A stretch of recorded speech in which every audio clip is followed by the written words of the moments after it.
Hello guys, so once again welcome to Ignite Chemistry. நம்ம already 3 வீடியோஸாக நம்ம வந்து கார்போனில் காம்பவுண்ட்ஸோட introduction, preparation எப்படி ஆல்டிஹைட் கீட்டோன்ஸை பண்ணுறது அப்படின்றதெல்லாம் பற்றி பார்த்துருந்தோம். யாராவது இப்போ தான் ஃபஸ்ட் டைம் வீடியோஸ் பார்க்க ஆரம்பிக்கிறீங்க அப்படின்னா ஃபஸ்ட் வீடியோலேருந்து பாருங்கள், அப்போ தான் உங்களுக்கு வந்து கண்டினியூவேஷன் புரியும். ஓகேவா? ஸோ நம்ம இன்றைக்கி என்ன பார்க்க போகிறோம் அப்படின்னா ரியாக்ஷன்ஸ் ஆஃப் ஆல்டிஹைட் கீட்டோன்ஸ் பார்க்க போகிறோம். ஸோ ஃபஸ்ட் ரியாக்ஷன் என்ன அப்படின்னா நியூக்ளியோஃபிலிக் அடிஷன் ரியாக்ஷன். அதாவது பேர்லேருந்தே நமக்கு தெரியுது நியூக்ளியோஃபிலிக் அடிஷன். கரெக்டாக? ஸோ அப்போ ஏதோ ஒரு மாலிக்யூலோட நியூக்ளியோஃபைலை நம்ம ஆட் பண்ண போகிறோம். கரெக்டாக? அதை தான் வந்து நம்ம நியூக்ளியோஃபிலிக் அடிஷன் ரியாக்ஷன் அப்படின்னு சொல்லுவோம். ஸோ அதோட மெக்கானிசம் பார்த்தீங்க அப்படின்னா ஒரு கீட்டோன் எடுத்துக்கிட்டோம் அப்படின்னா அதில் ஒரு நியூக்ளியோஃபைலை ரியாக்ட் பண்ணுறோம். ஓகே. ஸோ இப்போ ஒரு நியூக்ளியோஃபைல் அப்படின்றது பேசிக்கலி என்ன அப்படின்னா எலக்ட்ரான்ஸ் ரிச்சாக இருக்கும். அதாவது அதுகிட்ட எலக்ட்ரான் நிறையா இருக்கும். அது வந்து ஏதோ ஒரு எலக்ட்ரோஃபைல் ஆர் எலக்ட்ரான் டெஃபிஷியண்டாக இருக்கிற எலக்ட்ரான் இல்லாத ஏதோ ஒரு ஆட்டம்க்கோ இல்லை மாலிக்யூலுக்கோ வந்து என்ன பண்ணோம் அப்படின்னா அது எலக்ட்ரான்ஸை டொனேட் பண்ணும். கரெக்டாக? அதுதான் வந்து ஒரு நியூக்ளியோஃபைல். இப்போ என்ன பண்ணுறோம் அப்படின்னா இந்த நியூக்ளியோஃபைலை இந்த மாலிக்யூலில் இருக்கிற எலக்ட்ரோஃபைலோட நம்ம வந்து என்ன பண்ணணும், அட்டாக் பண்ணணும். ஸோ இப்போ இந்த மாலிக்யூல்ல கார்பன் தான் வந்து எலக்ட்ரோஃபைல். நம்ம முன்னாடியே சொல்லியிருந்தது படி எல்லா கார்போனில் கார்பன்ஸ்லையும் நம்ம பார்த்தோம் அப்படின்னா இந்த ஆக்சிஜன்ல டெல்டா மைனஸ் இருக்கும், இந்த கார்பன்ல டெல்டா பிளஸ் இருக்கும். கரெக்டா? ஸோ இப்போ இதுதான் எலக்ட்ரோஃபைல். ஸோ இப்போ இந்த கார்பன்ல வந்து இந்த நியூக்ளியோஃபைல் அட்டாக் பண்றப்போ நமக்கு இந்த மாதிரி இருக்கிற sp2 ஹைபிரிடைஸ்டா இருக்கிற இது வந்து என்ன ஆகும் அப்படின்னா sp3 ஆயிடும். ஏன்னா ஒரு சிக்மா பாண்ட் எக்ஸ்ட்ரா ஆட் ஆகுது. கரெக்டா? ஏன்னா இந்த நியூக்ளியோஃபைல் அட்டாக் ஆகிறப்போ இந்த டபுள் பாண்ட் வந்து க்ளீவ் ஆயிடும். ஸோ அப்போ நமக்கு இந்த மாலிக்யூல் அல்டிமேட்லி கிடைக்கும். ஓகேவா? ஸோ இப்போ நம்ம ஒரு நியூக்ளியோஃபிலிக் அடிஷன் ரியாக்ஷன் நடக்கிறப்போ நம்ம நோட்டீஸ் பண்ணது sp2லேருந்து sp3க்கு வந்து கன்வெர்ட் ஆகுது. ஓகேவா? ஸோ இப்போ அடுத்த ஸ்டெப் நம்ம என்ன பண்ணுறோம் அப்படின்னா ஒரு H+ கொடுத்து இந்த O- வந்து என்ன பண்ணிடுறோம் அப்படின்னா OH-ஆ கன்வெர்ட் பண்ணிடுறோம். ஓகேவா? இது வந்து ஒரு example of nucleophilic addition reaction. ஓகேவா? இந்த நியூக்ளியோஃபிலிக் அடிஷன் ரியாக்ஷன்ஸ்க்கு வெவ்வேறு கார்போனில் குரூப்ஸ் வந்து எப்படி ரியாக்ட் ஆகுது, எது ஃபாஸ்ட்டாக ரியாக்ட் ஆகும், எது ஸ்லோவாக ரியாக்ட் ஆகும், அதுக்கான காரணம் என்ன அப்படின்றதெல்லாம் பார்ப்போம். ஓகேவா? ஸோ இப்போ ரியாக்டிவிட்டி ஆர்டர் எது ஃபாஸ்ட்டாக ரியாக்ட் ஆகும், எதோட ரியாக்டிவிட்டி எப்படி இருக்குது அப்படின்ற ஆர்டர் வந்து நான் கொடுத்துருக்கேன். ஸோ இதில் டாப் ஆஃப் த ஆர்டர் எது ஃபாஸ்ட்டாக ரியாக்ட் ஆகும் அப்படின்னு பார்த்தீங்கன்னா அசைல் குளோரைட் தான் ஃபாஸ்ட்டாக ரியாக்ட் ஆகும். அதுக்கப்புறம் ஆனைட்ரைட்ஸ் ஃபாஸ்ட்டாக ரியாக்ட் ஆகும். அதுக்கப்புறமா நான் ஆல்டிஹைட்ஸ், கீட்டோன்ஸ், அதுக்கப்புறமா எஸ்டர்ஸ் அண்ட் ஆசிட்ஸ் கொடுத்துருக்கேன். ஓகேவா? இந்த ஆர்டருக்கான காரணம் என்ன அப்படின்னு பார்த்தீங்கன்னா மெயினான ரீசன்ஸ் என்ன அப்படின்னா ஸ்டெரிக் ஹிண்ட்ரன்ஸ்,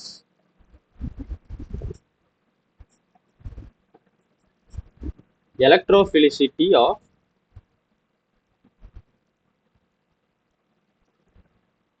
carbonyl carbon. இது ரெண்டும் பார்த்தீங்க அப்படின்னா ஸ்டெரிக் ஹிண்ட்ரன்ஸ் அப்படின்னா நம்ம எதை சொல்லுவோம் அப்படின்னா இப்போ நியூக்ளியோஃபைலோட எய்ம் என்ன அப்படின்னா இந்த கார்பனை அட்டாக் பண்ணுறது. கரெக்டாக? ஸோ இப்போ அது பக்கத்தில் இருக்கிற ரெண்டு குரூப்பும் பெரிய பெரிய குரூப்பாக, அதாவது பல்கி குரூப்ஸாக, இப்போ ஒரு பென்ஜீனோ இல்லை பென்ஜீனோட பெரிய மாலிக்யூலோ இருந்தது அப்படின்னா அந்த நியூக்ளியோஃபைலால் அந்த கார்பன் அட்டாக் பண்ணுறதுக்கு கஷ்டப்படும். கரெக்டாக? அதை தான் வந்து நம்ம ஸ்டெரிக் ஹிண்ட்ரன்ஸ் அப்படின்னு சொல்லுவோம். அதாவது அந்த சைஸால் வந்து அந்த பக்கத்தில் இருக்கிற பல்கி குரூப்ஸால் அந்த நியூக்ளியோஃபைல் வந்து என்ன ஆகுது அப்படின்னா ஹிண்டர் ஆகுது. கரெக்டாக? டிஸ்டர்ப் ஆகுது. ஸோ அதை தான் வந்து நம்ம ஸ்டெரிக் ஹிண்ட்ரன்ஸ் அப்படின்னு சொல்லுவோம். இப்போ அது வந்து ஒரு ஃபேக்டர். இன்னொரு ஃபேக்டர் என்ன அப்படின்னு பார்த்தீங்கன்னா எலக்ட்ரோஃபிலிசிட்டி ஆஃப் த கார்பன்.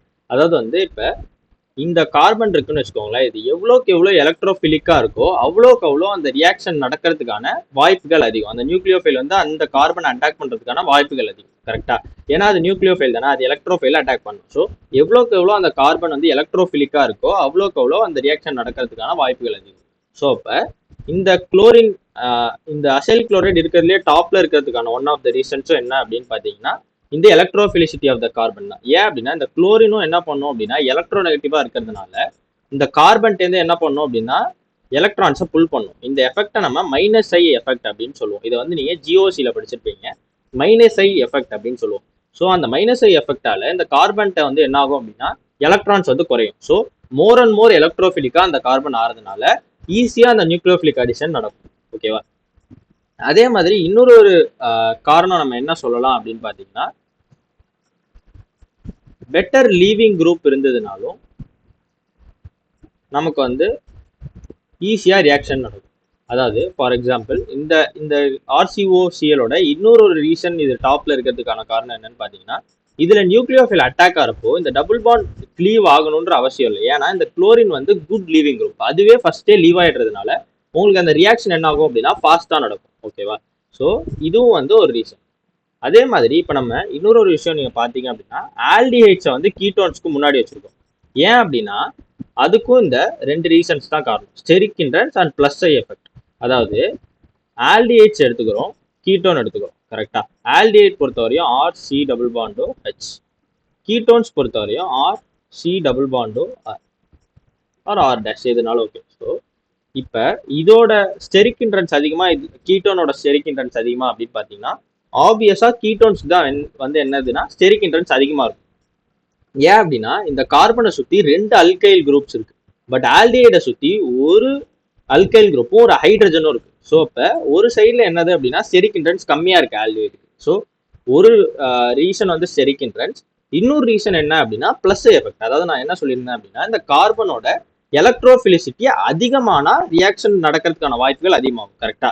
அதே மாதிரி இப்ப கீட்டோன்ல எடுத்துக்கிட்டீங்கன்னா அல்கைல் குரூப்ஸ் என்ன பண்ணும்னா அதோட எலக்ட்ரான்ஸ் வந்து என்ன பண்ணும் அப்படின்னா கொடுக்கும். அதாவது இந்த ஆர் டேஷ்ல இருக்கிற அல்கைல் குரூப்பும் இந்த ஆர்ல இருக்கிற அல்கைல் குரூப்பும் என்ன பண்ணும் அப்படின்னா எலக்ட்ரான்ஸ் இந்த கார்பனுக்கு கொடுக்கும். ஸோ அது என்ன பண்ணும் அப்படின்னா இதோட எலக்ட்ரோஃபிலிசிட்டி என்ன ஆயிடும் அப்படின்னா கம்மி ஆயிடும். ஓகேவா? ஸோ இப்போ எலக்ட்ரோஃபிலிசிட்டி கம்மியாகிறதுனால இதோட நியூக்ளியோஃபிலிக் அடிஷன் ரியாக்ஷன் நடக்கிறதுக்கான வாய்ப்புகள் அண்ட் அதோட ரியாக்டிவிட்டி என்ன ஆகும் அப்படின்னா கம்மியாகும். அதனாலதான் நம்ம வந்து என்ன சொல்றோம் அப்படின்னா ஆல்டிஹைட்ஸோட ரியாக்டிவிட்டி வந்து கீட்டோன்ஸை விட அதிகம். ஸோ இப்போ ஃபர்ஸ்ட் கொஸ்டின் பேஸ்ட் ஆன் அந்த ஆர்டர் வச்சு இந்த கொஸ்டின். ஓகேவா? ஸோ இப்போ இந்த கொஸ்டின் என்ன அப்படின்னா which is more reactive towards nucleophilic addition, propanal or benzaldehyde அப்படின்னு கேட்டிருக்காங்க. நீங்க திங்க் பண்ணி பார்த்தீங்க அப்படின்னா ஃபர்ஸ்ட் புரோப்பனால்னா என்னது? CH3 CH2 C டபுள் பாண்டோ H. கரெக்டா? இதுதான் வந்து நம்ம என்னன்னு சொல்லுவோம் அப்படின்னா புரோப்பனால் அப்படின்னு சொல்லுவோம். கரெக்டா? இன்னொன்று வந்து பென்சால்டிஹைட் கொடுத்துருக்காங்க. ஸோ நம்ம ரெண்டு ரீசன்ஸ் வச்சு என்ன பண்ணலாம் அப்படின்னா இதை கண்டுபிடிக்கலாம். இதனாலதான் வந்து நம்ம ஜஸ்ட் ஆர்டர் மட்டும் படிக்கக்கூடாது. நான் கொடுத்த இந்த ரியாக்டிவிட்டி ஆர்டர் மட்டும் வச்சுக்கிட்டு நம்ம கொஸ்டின்ஸ் போட்டுடலாம் அப்படின்னு நினைச்சோம் அப்படின்னா இந்த கொஸ்டின் போட முடியாது. ஏன்னா ரெண்டுமே ஆல்டிஹைடா கொடுத்துட்டாங்க. கரெக்டா?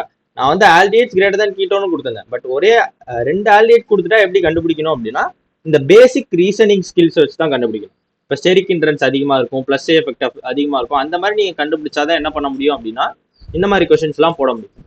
ஸோ இதுல பாத்தீங்க அப்படின்னா புரோப்பனால்ல ஃபர்ஸ்ட் விஷயம் ஸ்டெரிக் ஹிண்ட்ரன்ஸ் கம்மி. ஸ்டெரிக் ஹிண்ட்ரன்ஸ் கம்மி எதை விட அப்படின்னு பாத்தீங்கன்னா பென்சால்டிஹைடு. ஸ்டில் என்ன அப்படின்னா பென்சால்டிஹைடுக்கும் புரோப்பனாலுக்கும் நடுவில் ஸ்டெரிக் ஹிண்ட்ரன்ஸ்ல அவ்வளோ பெரிய டிஃபரன்ஸ் இருக்கு அப்படின்னு நம்ம சொல்லிட முடியாது. கரெக்டா? நமக்கு வந்து ஏதோ ஒரு நல்ல ரீசன் சொல்லணும் ஏன் ஒன்னுத்த விட இன்னொன்று வந்து ரியாக்டிவ் அப்படின்றது. அதுக்கு தான் நம்ம என்ன பண்றோம் அப்படின்னா ரெண்டாவது ரீசன் பார்க்குறோம், எலக்ட்ரோஃபிலிசிட்டி ஆஃப் த கார்பன் வந்து ரெண்டுத்துலயும் எப்படி இருக்கு அப்படின்னு பாக்குறோம். ஸோ இப்போ இந்த கேஸ் எடுத்துக்கிட்டீங்க அப்படின்னா நம்ம ஜிஓசியில படிச்சிருப்போம், ரெசனன்ஸ் அப்படின்னு ஒரு கான்செப்ட் படிச்சிருப்போம். ஸோ இந்த பென்சீன் குரூப்ல இருக்கிற இந்த டபுள் பாண்ட்ஸும் இந்த சி டபுள் பாண்டும் என்ன இருக்கு அப்படின்னா ரெசனன்ஸ்ல இருக்கு. ஸோ அதனால என்ன ஆகும் அப்படின்னா இந்த பென்சால்டிஹைட்ல இருக்கிற கார்பனோட எலக்ட்ரோஃபிலிசிட்டி என்ன ஆகும் அப்படின்னா கம்மியாகும். ஸோ எலக்ட்ரோஃபிலிசிட்டி ஆஃப் த கார்பன் வந்து ரெசனன்ஸ்னால கம்மியாகும். நம்ம இதுக்கு முன்னாடி என்ன பார்த்துட்டு இருந்தோம் அப்படின்னா பிளஸ் எஃபெக்டால எப்படி கம்மியாகுது, மைனஸ் எஃபெக்டால எப்படி அதிகமாகுதுன்றத இந்த கேஸ்ல பார்த்தோம். கரெக்டா? அதே மாதிரி பிளஸ் எஃபெக்டால எப்படி கம்மியாகுது அப்படின்றத ஆல்டிஹைட் விசஸ் கீட்டோன்ஸ்ல பார்த்தோம்.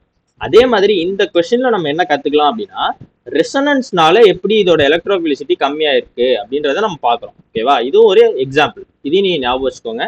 ரெசனன்ஸ் இருந்தாலும் அந்த கார்பனோட எலக்ட்ரோஃபிலிசிட்டி குறையுது. ஸோ அப்ப நம்ம இதுல இருந்து என்ன சொல்லிடலாம் அப்படின்னா propanal is more reactive then benzaldehyde அப்படின்னு சொல்லிட்டு நம்ம ஆன்சர் சொல்லலாம். ஸோ இப்போ நம்ம நியூக்ளியோஃபிலிக் அடிஷன்ல வந்து மற்ற எக்ஸாம்பிள்ஸ்லாம் பார்ப்போம். சில எக்ஸாம்பிள்ஸ் இருக்கு. அதுல ஃபர்ஸ்ட் எக்ஸாம்பிள் என்ன அப்படின்னு பார்த்தீங்கன்னா சயனோஹைட்ரின் ஃபார்மேஷன் அப்படின்னு சொல்லுவாங்க. அதாவது ஒரே கார்பன்லேயே சயனைட் குரூப், நைட்ரைலையும் சயனைடும் ஒரே தான். ஓகேவா? சிஎன் அப்படின்றது தான் வந்து சயனைட்னு சொல்லலாம், நைட்ரைல் அப்படின்னு சொல்லலாம். ஓகேவா? சயனைட் குரூப்பும் ஹைட்ராக்சி குரூப்பும் ஒரே கார்பன்ல இருந்தால் அதை நம்ம வந்து என்னன்னு சொல்லுவோம் அப்படின்னா சயனோஹைட்ரின் ஃபார்மேஷன் அப்படின்னு சொல்லுவோம். ஓகேவா? இந்த காம்பவுண்டை தான் நம்ம வந்து சயனோஹைட்ரின்னு சொல்லுவோம். ஓகேவா? ஸோ இப்போ இந்த காம்பவுண்ட் எடுத்துக்கிட்டீங்க அப்படின்னா ஃபர்ஸ்ட் இந்த காம்பவுண்ட் எப்படி ஃபார்ம் ஆகுது அப்படின்னு பார்த்தீங்கன்னா ஃபர்ஸ்ட் ஒரு ஆல்டிஹைடோட NaCN வந்து ரியாக்ட் பண்ணுறோம். ஓகேவா? அப்படி ஃபார்ம் பண்ணுறப்ப என்ன ஆகும்னா இந்த CN வந்து என்னவா ஆகும், நியூக்ளியோஃபிலிக்கா ஆக்ட் ஆகும். கரெக்டாக? ஏன்னா NaCN என்னவா பிரியும் அப்படின்னா Na பிளஸ் CN மைனஸாக பிரிஞ்சிடும். ஓகேவா? அது பிரிஞ்சதுக்கு அப்புறமா நமக்கு என்ன ஆகும் அப்படின்னா இந்த CN மைனஸ் வந்து நியூக்ளியோஃபிலிக் அடிஷன் நம்ம முன்னாடியே பார்த்தோம்ல, அந்த மெக்கானிசம்ல CN வந்து அட்டாக் பண்ணி நமக்கு ஃபைனலாக என்ன ப்ராடக்ட் கொடுக்கும் அப்படின்னா இந்த மாதிரி டெட்ராஹைட்ரல், அதாவது sp3 ப்ராடக்ட் நமக்கு வந்து என்ன கிடைக்குது, ஒரு சயனோஹைட்ரின் கிடைக்குது. ஓகேவா? இப்போ இன்னொரு எக்ஸாம்பிள் பார்த்தீங்க அப்படின்னா பைசல்ஃபைட் ஃபார்மேஷன் அப்படின்னு சொல்றோம். பைசல்ஃபைட் அப்படின்றது இந்த குரூப்பை தான் வந்து இந்த மாலிகுலை தான் நம்ம என்னன்னு சொல்லுவோம் அப்படின்னா பைசல்ஃபைட் அப்படின்னு சொல்லுவோம். ஸோ இப்போ என்ன பண்றோம் அப்படின்னா ஃபர்ஸ்ட் NaHSO3யோட வந்து என்ன பண்றோம், ரியாக்ட் பண்றோம். ஸோ ஃபைனலி நமக்கு வந்து இந்த மாதிரி ஒரு ப்ராடக்ட் வந்து நம்ம நியூக்ளியோஃபிலிக் அடிஷன்ல எல்லா எக்ஸாம்பிள்ஸ்லயும் பாக்குற மாதிரி தான் இந்த எக்ஸாம்பிள்லயும். ஓகேவா? இதுலயும் அதே மாதிரி ஒரு ப்ராடக்ட் கிடைக்கும். பட் ஆனா இதோட ஸ்பெஷாலிட்டி என்னன்னு பாத்தீங்க அப்படின்னா இந்த ரியாக்ஷன் வந்து ஆல்டிஹைட்ஸ் அண்ட் மித்தைல் கீட்டோன்ஸ்ல நடக்கும். ஓகேவா? ஆனா அசிட்டோஃபினோன்ல மட்டும் நடக்காது. அசிட்டோஃபினோன்றது என்னது, நான் முன்னாடியே காமன் நேம்ஸ்லாம் கொடுத்துருந்தேன், அப்ப சொன்னேன் தட் அசிட்டோஃபினோன் அப்படின்றது இந்த மாலிக்யூல். ஓகேவா? இந்த மாலிக்யூல்ல மட்டும் இந்த ரியாக்ஷன் நடக்காது. ஏன் அப்படின்னா அது காரணம் ஸ்டெரிக்ன்றது. ஓகேவா? இது ஒரு விஷயம். இன்னொரு விஷயம் இதோட யூஸ், அதாவது இந்த பைசல்ஃபைட் ஃபார்மேஷனோட யூஸ் என்ன அப்படின்னு பார்த்தீங்கன்னா used for purification of carbonyl carbon. ஓகேவா? அதாவது நீ வந்து ஒரு பீக்கர் இருக்கு, அந்த பீக்கர்ல கார்போனில் காம்பவுண்ட்ஸ் இருக்கு. ஓகேவா? அந்த கார்போனில் காம்பவுண்ட்ஸ் தவிர நிறைய இம்பியூரிட்டிஸ் இருக்குன்னு வச்சுக்கோங்க. அப்ப எனக்கு கார்போனில் காம்பவுண்ட், அதாவது கார்போனில் கார்பன் காம்பவுண்ட்ஸ் மட்டும் நான் தனியா எடுக்கணும் அப்படின்னா ஃபர்ஸ்ட் நான் இந்த NaHSO3 போட்டு அதை வந்து பைசல்ஃபைட்டா மாத்திரலாம். ஓகேவா? பைசல்ஃபைட்டா மாத்திட்டு பைசல்ஃபைட்டா மாத்தினோடனே அது என்னவாயிடும் அப்படின்னா ஒயிட் கிறிஸ்டலைன் PPT ஆயிடும். அதாவது வந்து எப்படி கிறிஸ்டலைன் அப்படின்றது பேசிக்கலி நம்ம சால்ட் சுகர்லாம் பாக்குறோம்ல, சின்ன சின்ன கியூபா இருக்கும்ல, அந்த மாதிரி என்ன ஆயிடும் அப்படின்னா அந்த பீக்கர்லேயே செட்டில் ஆயிடும். அந்த செட்டில் ஆறதை மட்டும் நீங்க தனியா எடுத்து வேற பீக்கர்ல போட்டு தண்ணியை எடுத்தீங்கன்னு வச்சுக்கோங்க, அதாவது தண்ணியை வந்து ஹீட் பண்ணீங்க அப்படின்னா உங்களுக்கு திருப்பி என்ன ஆயிடும் அப்படின்னா உங்களுக்கு இதே கார்போனில் காம்பவுண்ட் கிடைச்சிடும். ஸோ இந்த பைசல்ஃபைட் ஃபார்மேஷனோட ஸ்பெஷாலிட்டியே இந்த கார்போனில் காம்பவுண்டை பியூரிஃபிகேஷன் பண்றதுக்கான யூஸ் தான். அதுக்கான முக்கியமான காரணம் இந்த ஹோல் ரியாக்ஷனும் வந்து ரிவர்சிபிள். ஓகேவா? இந்த சிம்பிள் போட்டிருக்க பாத்தீங்களா, இது வந்து ரிவர்சிபிள் ரியாக்ஷன். ஸோ நீங்க வந்து ஆல்டிஹைட்ல இருந்து பைசல்ஃபைட்டுக்கு போகலாம். ஸோ திருப்பி நீங்க பைசல்ஃபைட்ல இருந்து ஆல்டிஹைடுக்கு வந்துடலாம். ஸோ அதுதான் வந்து இதோட ஸ்பெஷாலிட்டி. அடுத்த எக்ஸாம்பிள் என்ன பார்த்தீங்கன்னா addition of ammonia and its derivatives. ஓகேவா? அதாவது ஒரு கார்பனில் கார்பன்ல நம்ம வந்து அமோனியாவோ இல்லை அமோனியாவோட டெரிவேட்டிவ்ஸையோ போட்டு அதுலேருந்து நம்ம வந்து என்ன பண்றோம் அப்படின்னா அதை நியூக்ளியோஃபிலிக் அடிஷன் பண்றோம். ஓகேவா?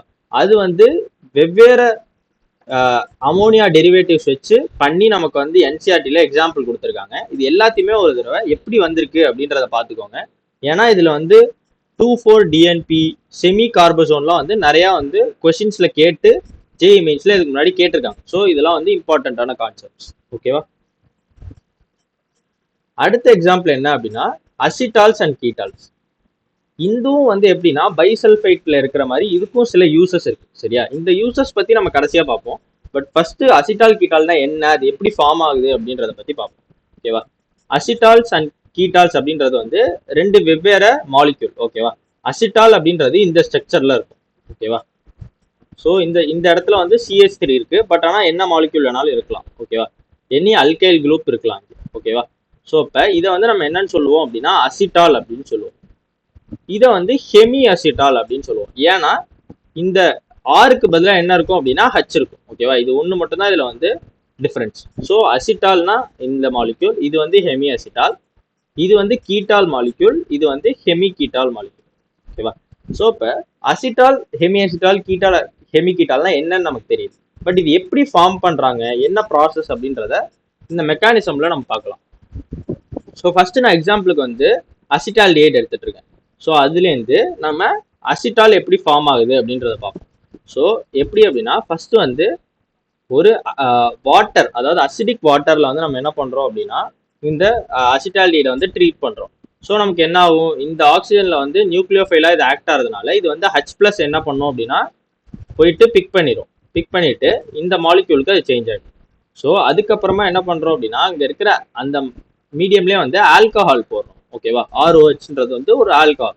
ஸோ அந்த ஆல்கஹால்ல இருக்கிற லோன் பேர் என்ன பண்ணும் அப்படின்னா இந்த எலக்ட்ரோஃபிலிக் கார்பன் அட்டாக் பண்ணி உங்களுக்கு இந்த மாலிக்யூல் ஃபார்ம் ஆகும்.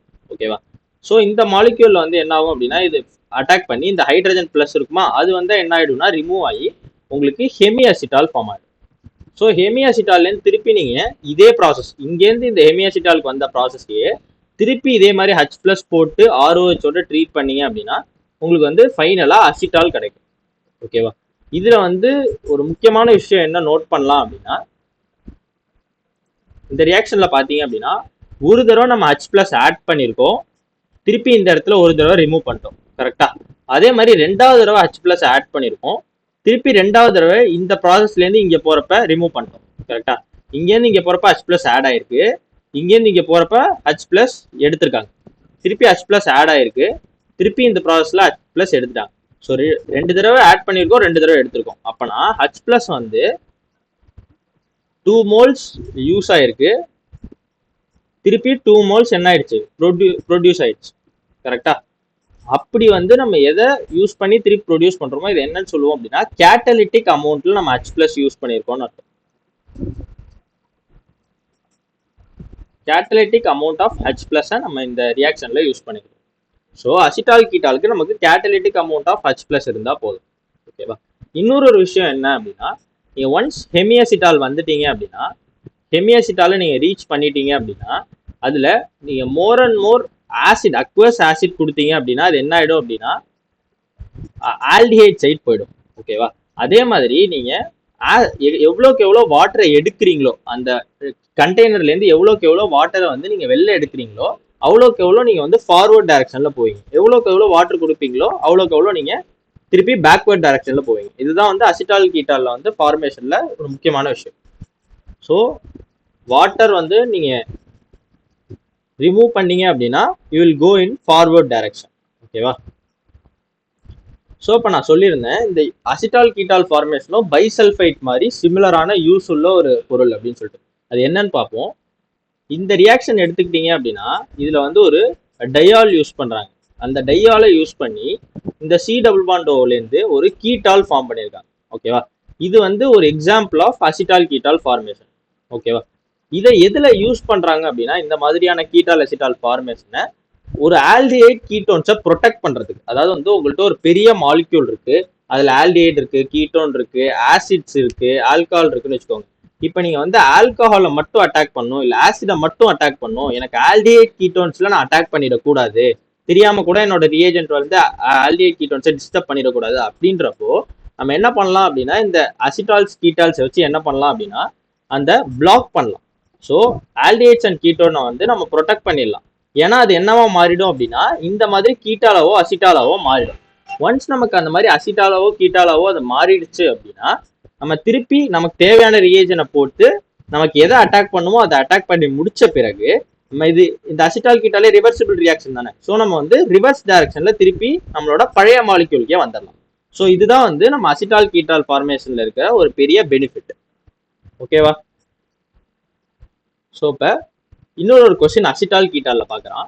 என்ன அப்படின்னா கார்போனில் காம்பவுண்ட் ஒன்று இருக்கு, அதோட MEOH ஆட் பண்ணி அசிட்டால் ஃபார்ம் பண்றாங்க. ஓகேவா, இப்படி அசிட்டால் ஃபார்ம் பண்றப்போ ரேட் ஆஃப் ரியாக்ஷன் எதுல ஹையஸ்டா இருக்கும் அப்படின்னு கேட்காங்க. எது வந்து ஃபார்மேஷன் ஃபாஸ்டா நடக்கும் இல்ல ஹையஸ்ட் நடக்கிறதுக்கான வாய்ப்புகள் இருக்கு அப்படின்னு சொல்லிட்டு நம்மள்கிட்ட கேட்குறாங்க. ஓகேவா, ஃபர்ஸ்ட் ஆப்ஷன் என்ன அப்படின்னா acetone as substrate and methanol in excess. So இந்த கொஸ்டின் வந்து ஃபர்ஸ்ட் பாஸ் பண்ணிட்டு ஒரு தடவை ட்ரை பண்ணி பாருங்க நீங்க, அதுக்கப்புறமா நான் சொல்ற சொல்யூஷன் கேளுங்க. சரியா, acetone as substrate methanol in excess கொடுத்துருக்காங்க, அதே மாதிரி acetone as substrate methanol in stoichiometric amount கொடுத்துருக்காங்க. ஸோ இப்போ எத்தனை பேரை பாஸ் பண்ணி ட்ரை பண்ணீங்களோ அவங்க எல்லாரும் நான் சொன்ன மாதிரி மெத்தட் யூஸ் பண்ணீங்களான்னு பாருங்க. இதுல ஆக்சுவலா நல்லா கவனிச்சிங்க அப்படின்னா இது வந்து அசிட்டால் ஃபார்ம் ஆகுதுன்னு சொல்றாங்க. கரெக்டா, ஒரு அசிட்டோன் அதாவது வந்து ஒரு கீட்டோன்ல இருந்து நீங்க அசிட்டால் ஃபார்மே பண்ண முடியாது. கரெக்டா, ஸோ இப்போ நீங்க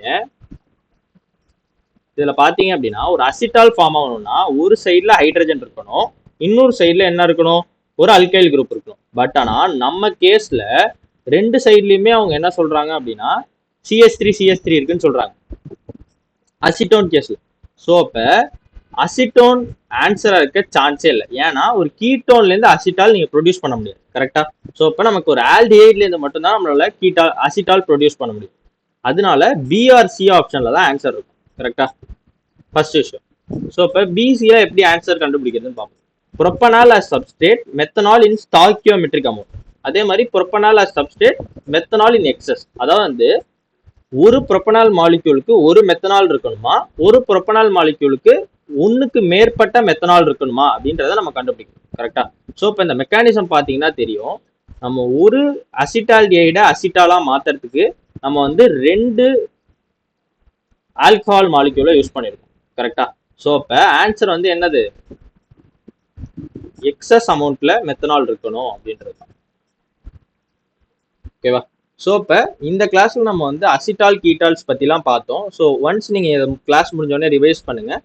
அப்புறமா நம்ம அடுத்த கிளாஸ்ல இன்னும் கொஞ்சம் ரியாக்ஷன்ஸ் ஆஃப் ஆல்டிஹைட் கீட்டோன்ஸ் இருக்கு, அதையும் நம்ம வந்து பார்க்கலாம். Okay, thank you.